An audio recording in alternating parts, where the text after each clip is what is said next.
بسم الله الرحمن الرحيم اللهم صل على سيدنا محمد الفاتح لما أخلق والخاتم لما سبق الناس الحق بالحق والهادي إلى صراطك المستقيم وعلى آله حق قدره ومقداره العظيم. Assalamu alaikum, chers frères et sœurs en islam. Nous rendons grâce à Allah subhanahu wa ta'ala, notre créateur, qui nous a permis d'être là pour aborder avec vous la deuxième leçon du Ramadan qu'a dispensé Mawlana Sidi Hajj Mohamed Techer dans ce Ramadan 2026. À Mawlana Sidi Hajj Mohamed Techer, nous lui disons nos salutations pieuses et lui demandons d'adresser à son tour ses salutations à son père spirituel, Mawlana Cheikh Tidjani, et à son grand-père spirituel, le prophète Mohammed sallallahu alayhi wa sallam. Et donc, dans le cadre des enseignements de Mawlana Sidi Hajj Mohamed Techer, durant ce mois de Ramadan, nous avons fait une vidéo hier pour reprendre donc la première leçon de Mawlana Sidi Hajj Mohamed Techer. Aujourd'hui, nous en venons à la deuxième leçon. Et donc, sur cette deuxième leçon, Mawlana Sidi Hajj Mohamed Techer poursuit donc sa réflexion d'hier en évoquant cette relation fondamentale qui unit le monde haïb, c'est-à-dire le monde invisible, et le monde shahada, notre monde, le monde manifesté. Cette relation du Mawlana Sidi Hajj Mohamed Techer peut sembler complexe, car elle repose sur une organisation subtile voulue par Allah subhanahu wa ta'ala. Rien n'est confondu dans cette organisation, nous dit Mawlana Sidi Hajj Mohamed Techer. Rien n'est mélangé, sans distinction. Chaque réalité, nous dit Mawlana Sidi Hajj Mohamed Techer, possède son propre domaine. Mawlana Sidi Hajj Mohamed Techer nous dit qu'Allah subhanahu wa ta'ala dans le Coran revendique sa souveraineté. Quand Allah subhanahu wa ta'ala dit ô Allah, maître du royaume, tu donnes le royaume à qui tu veux et tu l'arraches à qui tu veux. Mawlana Sidi Hajj Mohamed Techer nous dit c'est une forme de revendication de sa royauté. Une deuxième forme de cette revendication de la royauté d'Allah subhanahu wa ta'ala, toujours dans le Coran, nous dit Mawlana Sidi Hajj Mohamed Techer, et ce passage où il dit béni soit celui dans la main de qui est la royauté, et il est omnipotent. Ainsi, tout est organisé, nous dit Mawlana Sidi Hajj Mohamed Techer. Chaque chose a sa sphère, chaque créature a son milieu, chaque univers possède ses propres lois.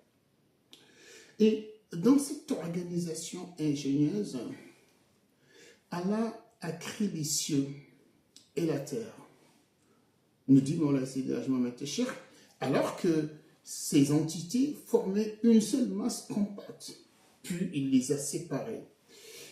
Il a disposé chaque réalité dans son espace, distinguant les mondes visibles des mystères invisibles. Dans cet ordonnancement, nous dit Mawlana Sidi Hajj Mohamed Techer, Allah subhanahu wa ta'ala a instauré la diversité. Les anges, certes, mais aussi d'autres créatures mystérieuses que l'homme ignore. Certaines peuvent ressembler aux anges sans vraiment en être véritablement. Cela, nous dit Mawlana Sidi Hajj Mohamed Techer, nous enseigne une chose essentielle, c'est-à-dire ne pas limiter la création d'Allah à notre intelligence, à notre savoir. Et Mawlana Sidi Hajj Mohamed Techer nous invite à prendre l'exemple de l'ascension du prophète, le Miraj. Cette distinction des domaines dans la création d'Allah est très bien illustrée lors de la nuit de l'ascension, nous dit Mawlana Sidi Hajj Mohamed Techer. Jibril, l'ange immense et puissant, accompagne le prophète Mohammed sallallahu alayhi wa sallam jusqu'à un certain point, puis lui dit « Ici s'arrête ma capacité, Je ne peux aller plus loin, dit Jibril au prophète Muhammad sallallahu alayhi wa sallam. Cela signifie que même la plus noble des créatures angéliques possède une limite, nous dit Mawla Sidi Hajj Mohamed Tachir. Pourtant, le prophète qui appartient au fils d'Adam, façonné de terre, arrive à dépasser cette limite sur laquelle bute l'ange Jibril, nous dit Mawla Sidi Hajj Mohamed Tachir.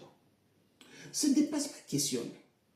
Ce dépassement ne vient ni de la nature matérielle, ni de la rapidité. D'ailleurs, en parlant de rapidité, nous dit Mawla Sidi Hajj Mohamed Tachir, Al-Buraq, dont la vitesse est comparée à celle de la lumière, Al-Buraq franchit les espaces avec fulgurance. Donc la question n'est pas celle de la vitesse, nous dit Mawla Sidi Hajj Mohamed Tachir. La question est celle du degré d'élévation accordé par Allah subhanahu wa ta'ala à ses êtres. Et c'est là encore une vraie démonstration de la suprématie absolue du prophète Muhammad sallallahu alayhi wa sallam sur toute autre créature, nous dit Mawla Sidi Hajj Mohamed Tachir. Mais pas que. Si le prophète dépasse Jibril, non par comparaison physique, mais par élévation spirituelle, cela révèle la grandeur de la réalité humaine lorsque l'humain est connecté à son centre. Et qu'est-ce que c'est que la connexion au centre? Mawla Sidi Hajj Mohamed Tachir nous dit que au cœur de cette compréhension de la connexion au centre se trouve la notion de lumière.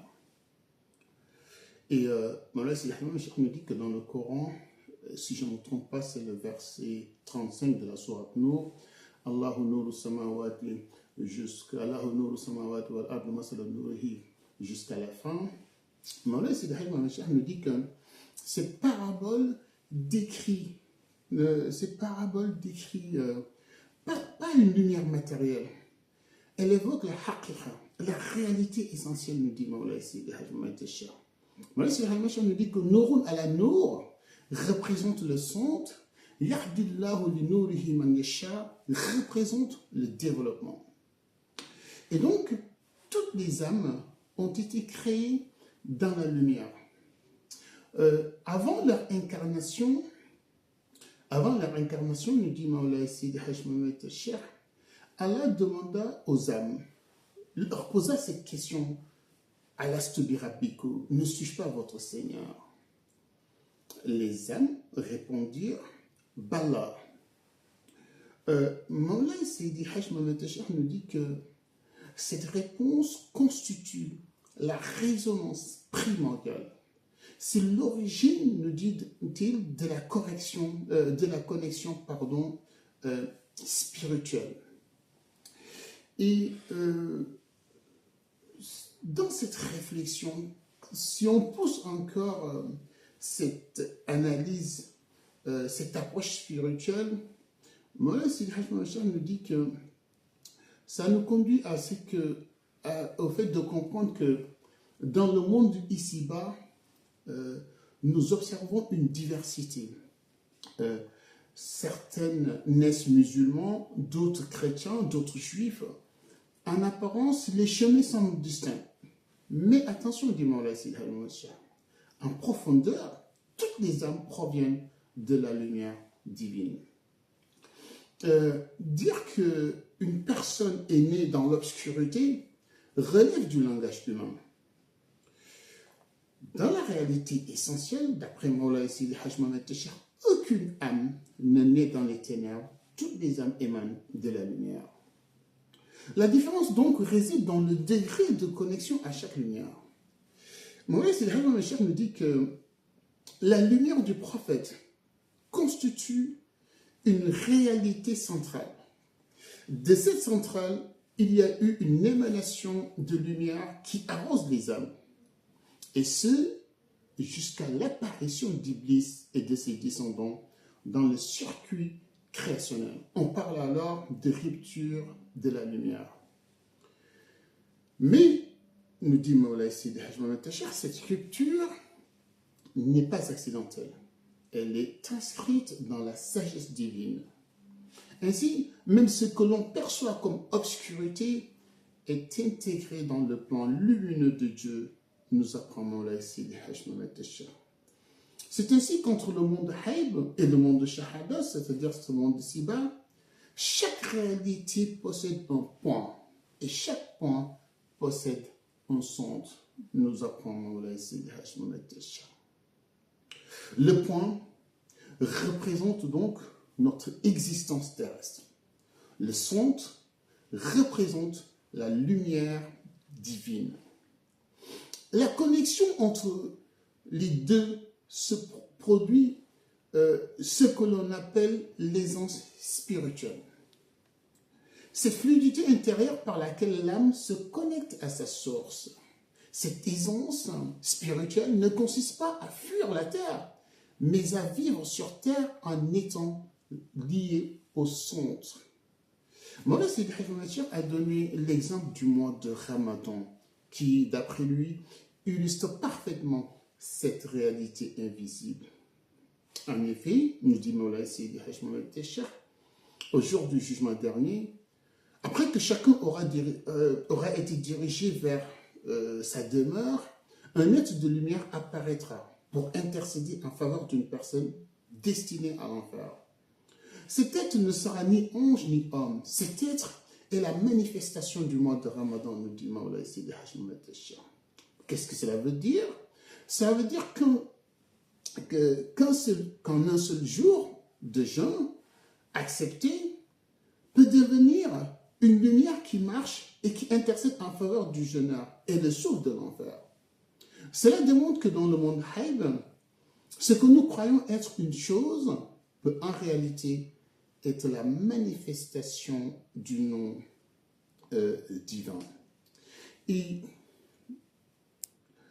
ça dénote effectivement de la miséricorde infinie d'Allah subhanahu wa ta'ala, cette miséricorde qu'Allah a distillée dans les secrets du mois du Ramadan.